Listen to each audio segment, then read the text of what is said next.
Mike Mayock here on the Rich Eisen Show. Let's get to Baker Mayfield. How do you think the NFL talent community and evaluation community is viewing what just happened in Kansas that's caused him to have the captaincy stripped from him this week and play a shortened game, if at all, this coming weekend, Mike?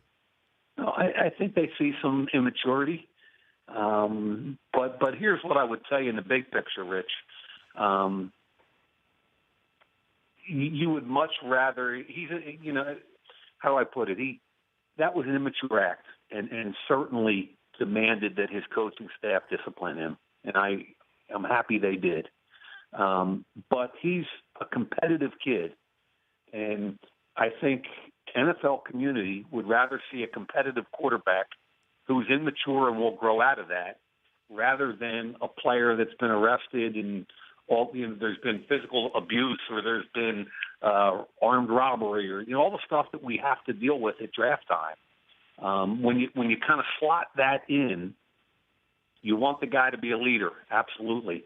Okay, what did he do?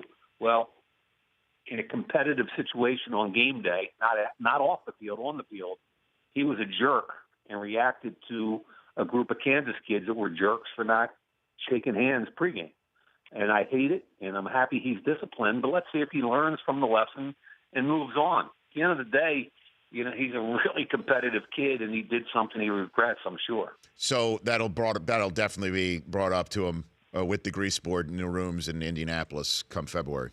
Oh, yeah, Right, he'll have to explain it 1,000 times, but I don't think it's in any way – I think he'll handle it fine, and as long as there isn't any repeat issues, I don't think it's going to cost them anything at draft time. Well, I don't know how deep you are in your evaluation. Again, you're calling games, NFL games during the season. So do you think he's got a first-round grade right now? I think there are mixed emotions on this kid, and I spent about 4 hours watching his film 2 weeks ago. And I'll be honest, I went into it a little bit skeptical, and I had only really seen him on television. And I'm thinking, okay, he's a sawed-off 6 foot or 5'11" or whatever he really is, and he's got a little bit of genie magic to him.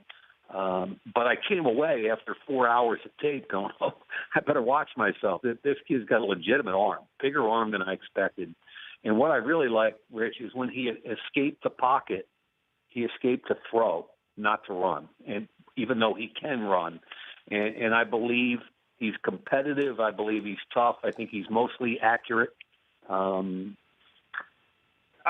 hate that conference from a tape-watching perspective. Quarterbacks throw to open windows all day long. And watching him and